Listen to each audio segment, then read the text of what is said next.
Riječ mozaik prenosi širok raspon značenja, od sklada i jedinstva do međusobne povezanosti i zahvalnosti za sadašnji trenutak. Stoljećima su mozaici služili kao sredstva za pripovijedanje, izražavanje kulturnih ili vjerskih uvjerenja, te kao simbol bogatstva ili društvenog statusa, s obzirom na složen i dugotrajan proces njihove izrade.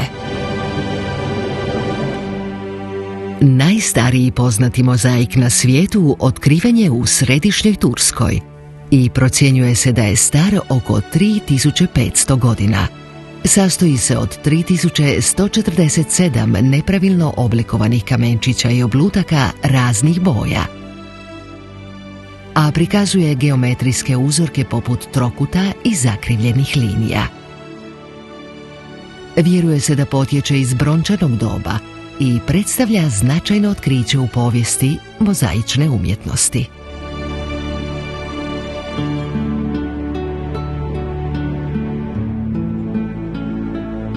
Ovo je Aleksandrov mozaik i smatra se jednim od najljepših na svijetu. Mozaik prikazuje bitku kod Isa između grčkih snaga Aleksandra Velikog i perzijskih snaga pod vodstvom Darija III. Original se čuva u Nacionalnom arheološkom muzeju u Napolju, Italija.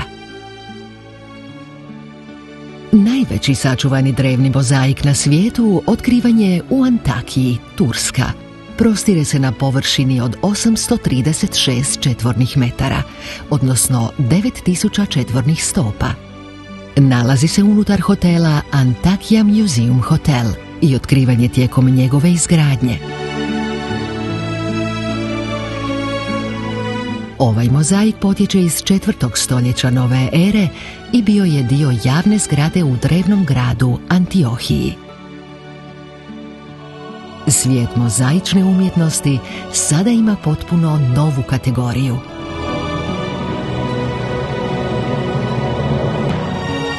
Dobrodošli u Velu Luku, dom najdužeg hodajućeg mozaika na svijetu.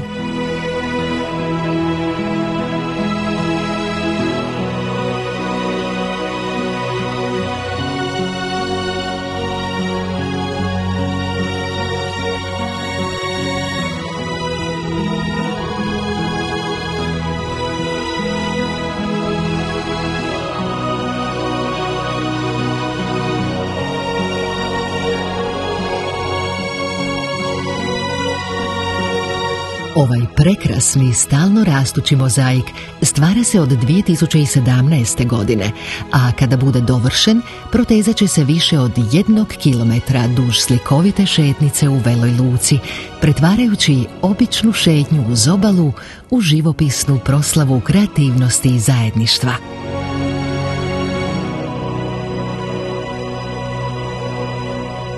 Načelnica Vele Luke, Katarina Gugić, izrazila je zadovoljstvo ovim projektom i zahvalnost lokalnoj udruzi likovnih umjetnika na vođenju ove inicijative.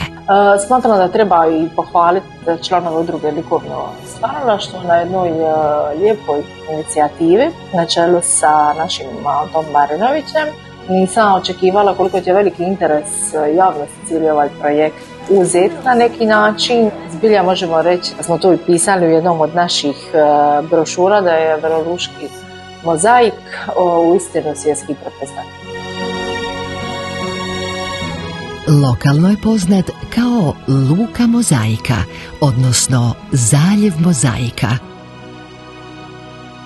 Ideja hodajućeg mozaika pojavila se tijekom ljeta 1968. godine na Međunarodnom simpoziju likovnih umjetnika u Veloj Luci. Projekt je tada započet ispred spomenika žrtvama Drugog svjetskog rata, ali nikada nije dovršen. Ipak, spomenik koji obilježava tu inicijativu i danas stoji na istom mjestu.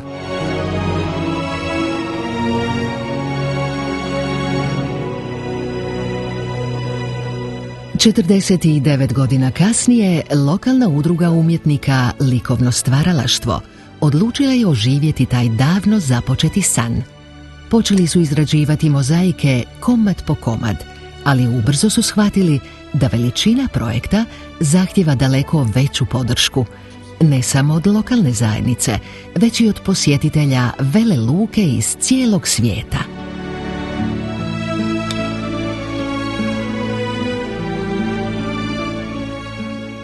Sara Graorac iz Montreala u Kanadi jedna je od mnogih volontera koji su odlučili sudjelovati u ovom projektu. A sama kaže da smatra privilegijom doprinositi nečemu što će ostaviti trajan trag i što će cijeniti buduće generacije. It's a really cool initiative. It's beautifying the city and getting people involved that aren't just artists, which is, I think, one of the most important things, to not have this kind of exclusivity to it. It's a privilege for sure. I'm very lucky to be able to come here and get to be creative. Vizija hodajućeg mozaika prerasla je u pravi fenomen. Posjetitelji iz cijeloga svijeta sada dolaze u Velu Luku kako bi ga iz prve ruke vidjeli. No, this is just for fun. Yeah, this is a community art project. Svatko tko zakorači u studio likovnog stvaralaštva pozvan je da postavi nekoliko kamenčića i postane dio duboko značajnog zajedničkog umjetničkog djela. S vremenom će postati živopisni dokaz snage zajedništva i solidarnosti. Zajedničko djelo, oblikovano bezbrojnim rukama iz cijeloga svijeta, koje se spajaju u jedno trajno umjetničko remek djelo. Bez ikakve sumnje, najduži hodajući mozaik na svijetu danas stoji kao snažan simbol jedinstva i zajedništva. Podsjetnik da kada se ljudi iz svih slojeva društva ujedine oko zajedničkog cilja, mogu stvoriti nešto zaista prekrasno i trajno.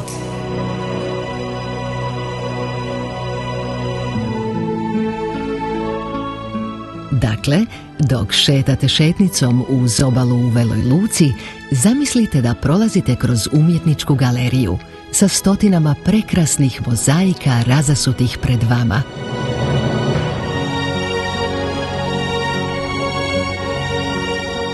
Zapamtite da svaki od njih nosi svoju jedinstvenu priču i da u sebi nosi dijelić srca svog autora. Mi nismo išli na to da činimo umjetnost.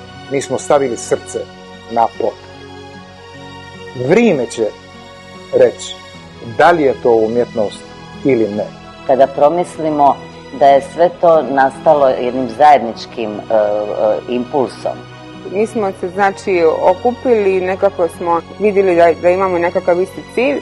To je krenulo iskreno sasvim slučajno. Mislim da ja još nisam svjesna svega i što smo napravili i što postižemo s ovim što će biti od ovoga.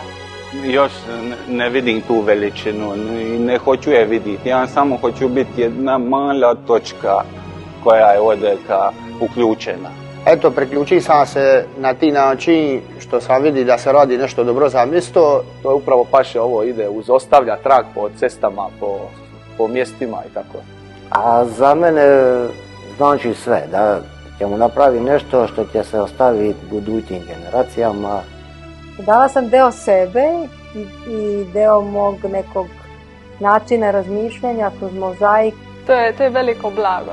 Veliko blago za mene, da sam svjesna toga da sam dala nešto svome mjestu, nešto da sam radila kreativno. Jer to će biti jedna količina, bit će to dosta ljubavi u to postavljeno i dosta žara, a sve iz ljubavi prema ovome mjestu.